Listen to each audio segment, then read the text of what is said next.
Watch this, Albuquerque's going to get around Gemini. It's stalled. Albuquerque to the outside for the lead. Oh, but Albuquerque's so wide, almost off the track. He goes to the inside. Oh, they hit. He's off the road. Off goes the 10. Oh, and into harm's way. And he hits the 6. The 7's involved. Insanity. That was one of the most intense Sebrings. Are out. The cars are destroyed, and caution is out. The Sebring 12 Hour, the second and most unforgiving endurance race of IMSA GTP 2.0.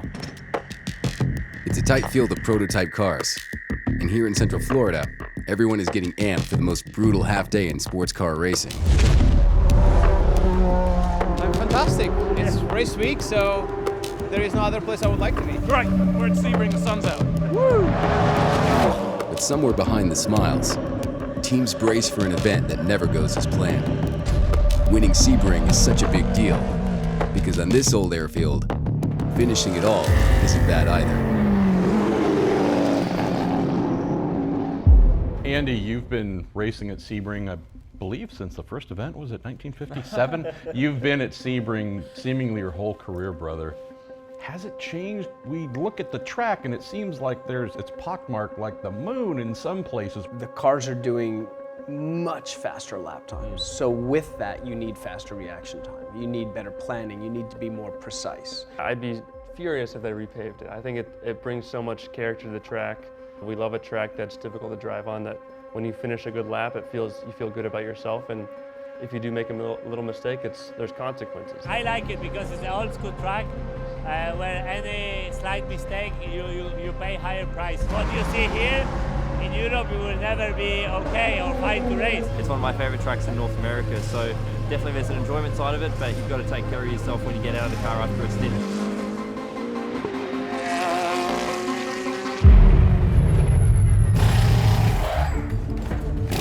You know, Daytona's one thing, Acuras were strong there, but you come to Sebring, it's a different animal. It's more about reliability and those things. So Penske doing all of their endurance tests here, I think they did a 36-hour test at some point. It always seemed like they were tweeting about some test here. Sebring definitely is one of my favorites. If you see what the car has to do and how the drivers have to work in the cars, and this is one of the coolest racetracks in the world. I was thinking Cadillac, I think like everybody else. Of the 4 models in GTP, I want to say simple. It's not a simple car by any means, but fewer systems that might go wrong. My thought was we would see Cadillac and Acura battling it out at the end, and maybe BMW or Porsche just kind of chilling there in 3rd or 4th place. Michelin is on all of these cars. A tire allotment is the amount of tires that a series will let you use for the race. All the teams want to put on new tires every time that car stops for fuel, but when we get the tire allotment, there's going to be points and strategies that are going to be put into place where you're going to try to lengthen the amount of tire that you use in the beginning of the race so that you can have all your new tires stacked up one after another at the very end. What happens is, it's Sebring, it's rough, it's bumpy, and that Florida sunshine on that asphalt is going to really, really test how those tires can do, and then you're going to have to use them for twice as long as you want to use them for. Yeah, the tire allocation being limited does a lot to create action in the race, because you're coming in with less tires than there are hours in the race. 11 sets yeah, total. 11 sets is not a lot. Yeah, that's a 12-hour race. race. Yeah, that's not a whole lot. We see these top level, factory drivers that are like wrestling these things, which is just cool for everybody. With teams having fewer tires to work with this season, they're doing whatever they can to find speed, sometimes taking it too far.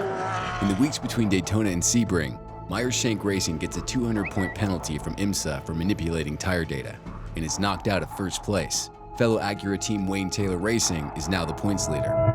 We have an interesting situation after Rolex. You are the points leader, but under weird circumstances. The series mandated a higher air pressure for all the teams to run than we would like to run. Meyershank was able to manipulate their data to show the series that their pressures were a little higher than what they actually were, so that they could go out on the lower pressures and try to gain an advantage there.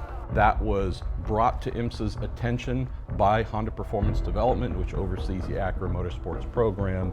IMSA then said to the Meyershank Racing team, well, we believe that if fans saw you all win the race and they went home with you celebrating in victory lane, That's something we have to prize and hold on to. So they said, we're not stripping you of the win, but we're effectively taking everything else away. With Meyershank Racing's points penalty, heading into Sebring, it's Wayne Taylor Racing that's now in the lead for the championship. In the end of the day, it's not ideal for anybody. No one wants to see that.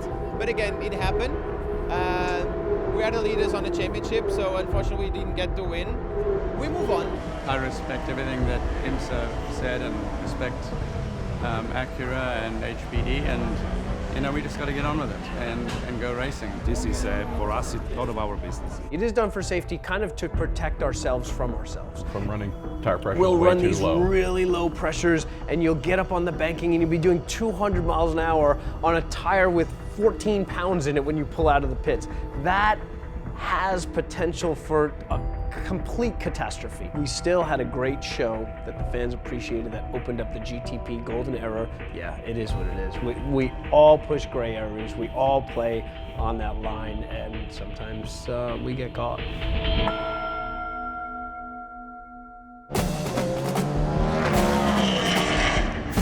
Pre-race practice at Sebring. Teams are finding more speed, but there's no shortage of red flags and banged up cars.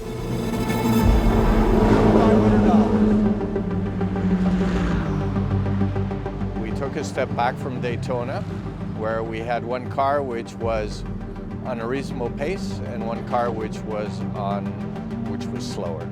We did our homework, we understood what the differences were, and then we had the Sebring test, where we applied some of the improvements that we took away from that analysis, and we've seen the results also in sessions this morning.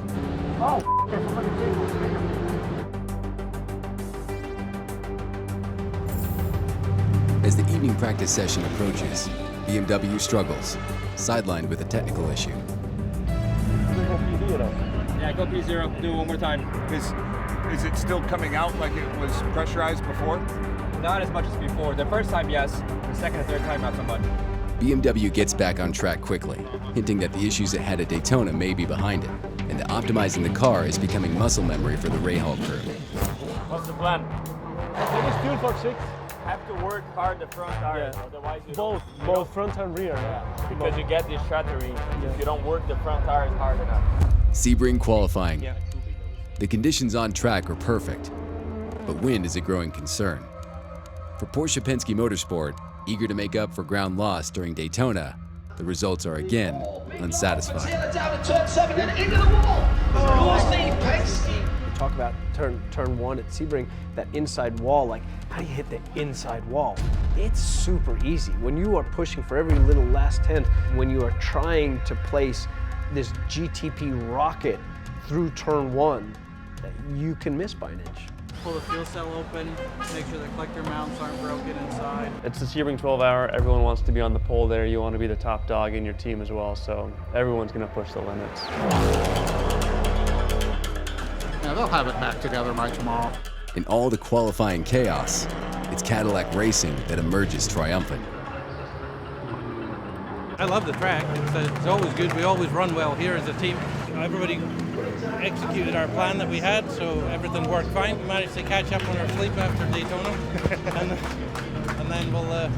But that's good. That's what we do. That's what we race.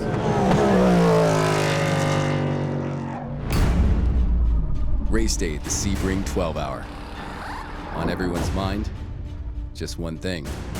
Do we have it right? Beautiful weather and phenomenal scenes with a capacity crowd. Thousands of fans gather in the paddock, but in all the excitement, every team is hyper-focused on strategy. So first 8 hours, double stint on tires, okay? With 4 hours to go, then we go to new tires, stint by stint. So we push, so stay in the lead lap, stay out of trouble, first 8 laps. Last 2 hours down to the hour is when the quals come out, right? And that's when you really see the rough racing. That's when it's a panic moment, because then something could go wrong. But I think that's where we all are racing to get to that last hour.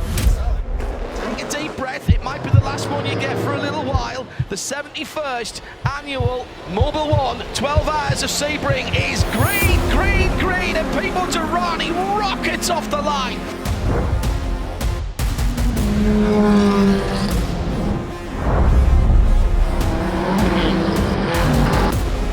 So we have Cadillacs on pole, leading.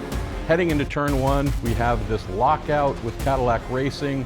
What happens when the cars come around for lap 2? Oh, we've got a blue Acura that has inserted itself and wants to chase down the pole sitter. We really just need to stay out of trouble. We just need to stay out of trouble. We got a good car. I agree. You know? Just be there in the last hour. Yeah. Already, Jordan, we have GTP not playing out in any kind of predicted way, and we have multi-manufacturer battles. Yeah, it was awesome. I saw some images from the start of the race, some pictures, and you just see the whole grid, you know, lap 1, 2, 3, 4, and it's all GTP cars, nose to tail. So it's cool to see the balance being quite close between everyone and true battles. And, you know, you can be super close as long as you want, but as soon as you kind of come around lap 3, 4, and you hit GT traffic, it kind of all goes up in the air. Dealing with GT traffic is a whole art in itself. When you're in the GT cars, you're demanding your space and your whatever, and you're shutting down. I remember completely not caring being on the opposite side and doing the same thing. So I understand their desire to, I have to get through now, and I hope they understand my desire of no effing way. I think IMSA deserves a lot of credit for coming up with, in the GTP class, something where we had the entire field running within 7 seconds of each other. It was always 2 GTP cars coming, another one 3 seconds back. For GTP cars, traffic from multiple classes costs only a few seconds per lap. But for Pippo Durrani in the number 31 Cadillac, bad timing with a spun LMP3 car puts his race in jeopardy. It's Durrani. He's had contact with one of the LMP3 cars. There's a lot of bodywork rubbing, and that didn't sound good. Oh, and he's had a tyre go. As the Action Express crew repairs the number 31 Cadillac, former pole sitter Pippo Durrani, now at the back of the pack, re-enters the race with a long climb ahead. Like every driver fighting for position at Sebring, he'll have to navigate around a minefield of crash debris. If you were a fan at this year's Mobil 1 12 Hours of Sebring, you should have gone home with some amazing memorabilia, because the amount of shards of bodywork and wheels and suspension, like better than any autograph session and hero cards you guys might sign. Like, I got a part of a Porsche 963. It's crazy. There were a lot of instances where we had car-to-car contact and pieces of car falling off. And then the trailing car smashing into that piece, and carbon fiber shards, glass, Lexan shards all over the track. It's concerning. He's got 47 seconds on the field. He's just burned a few of those, comes right over to the edge and just locks up the right front.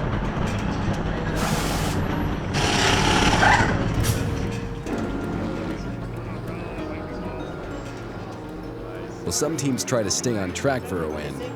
Others are just trying to stay in the race. BMW number 24 moving slowly. It's ground to a halt on the back straight. Oh, so close. Sebring's first GTP casualty. The once leading number 24 BMW is terminal. A disappointment for the underdog that since Daytona has been closing the gap with the competition. But they still have one car left in the fight.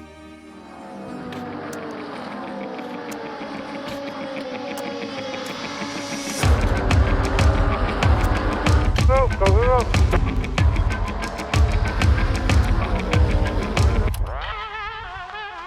For the drink tube belt, take it easy on pit entry. A lot of margin. 5, 4, 3, 2, radio! +1 on BBT.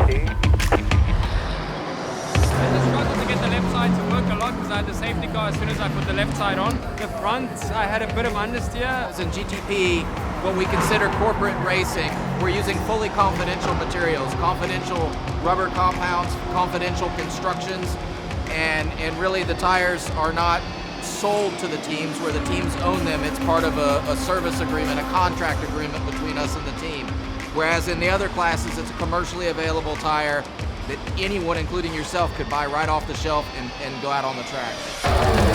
The action on track is unrelenting, just as it is throughout Sebring's legendary infield.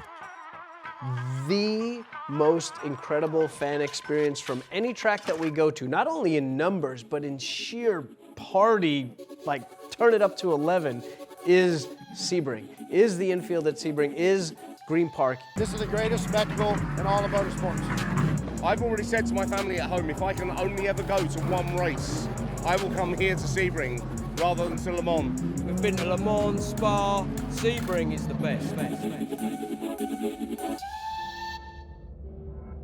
Drama here. I think there's a fire at the back of this car as it comes in the pit lane. There is underneath the rear deck. This was the leader, Cadillac number 01. The golden car is smoking.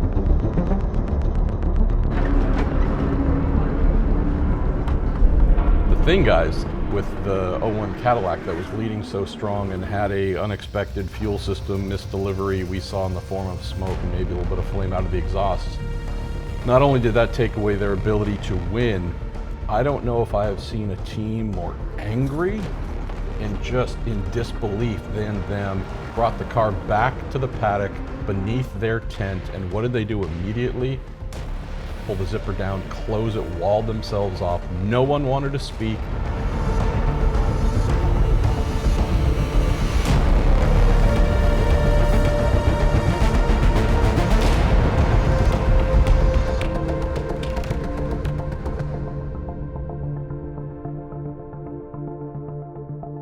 While only half the duration of the Rolex 24, the intensity of Sebring's 12 hours more than makes up for it. For the crews, it's a long day taken flat out. And by the time the sun goes down, teams have done the math and are backing into their strategies for the end of the race. Big push to the end, so that's remain.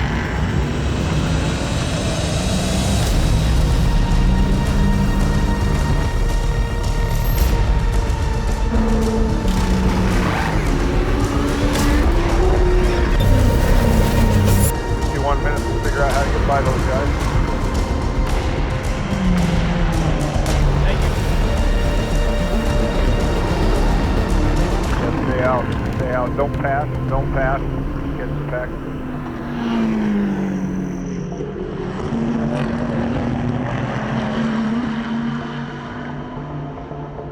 Bravo 10. So now, yes, they want to have new tires each stop, and they are at that point where they can single stint. So each time is, yeah, they've worked it backwards to the end of the race. Now they got the stops going. Make sure you have a good pit entry. Make sure you don't have a late pit entry.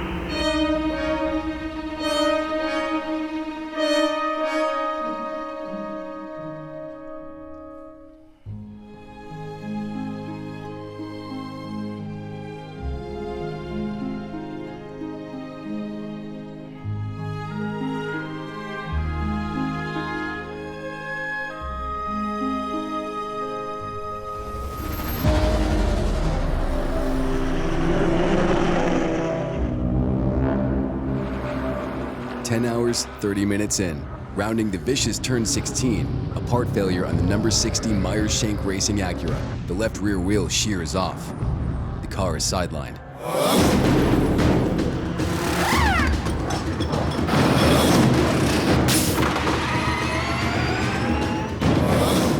As the final hour ticks by, the battles on track escalate.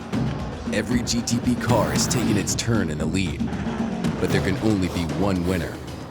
Fate has yet to play its hand. Kirk's so wide, almost off the track. He goes to the inside. Oh! They hit. He's on the road. Off goes the 10. Oh, and into harm's way. And he hits the 6. The 7's involved. Oh my goodness. Aiken could be in the lead of this race. All three leaders are out. Did Aiken make it through? Look. Oh my God. I came around turn 3 and there was dust and smoke everywhere and headlights pointing in all the wrong direction. When the crew came on the radio and told me that first, second, and third all crashed out in one corner, I couldn't believe it. Listen to this count. We had a podium, and then that whole podium was gone, and then we got a different podium. Yeah. But that's part of motorsport. Now we just need a good restart, pass them and go. Wayne Taylor shakes his head. You've got to respect your competitors here. If the weekend, they got to be happier. That's a lot of drama. All right, Nick, now they're a hero. Now's your time, baby. Let's go, boy. On the restart, with only minutes left in the race, Jack Aitken in the number 31 Cadillac leaps ahead of Nick Yellowly in the number 25 BMW.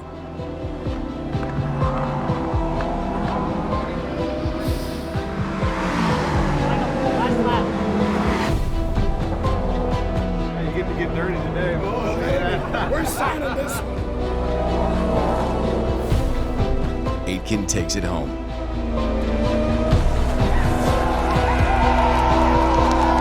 Thanks for being with us for the 71st running of the Mobil 1 12 Hours of That Sebring. was one of the most intense Sebrings, not just GTP, but all the classes. Insanity, Sebring at its finest, everything culminating in a pretty crazy last hour. Not a win, but close. It was Next really race, fantastic. Next race a win.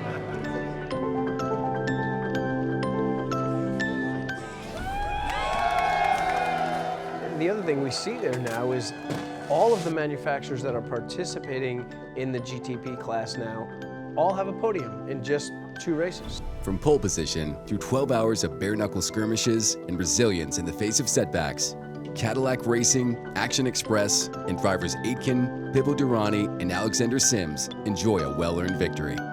As for BMW starting the season on the back foot, taking the second podium spot at Sebring is as good as a win. Almost. On the next Win the Weekend, IMSA GTP cars thread the needle in the first sprint race of the 2023 season, the Grand Prix of Long Beach.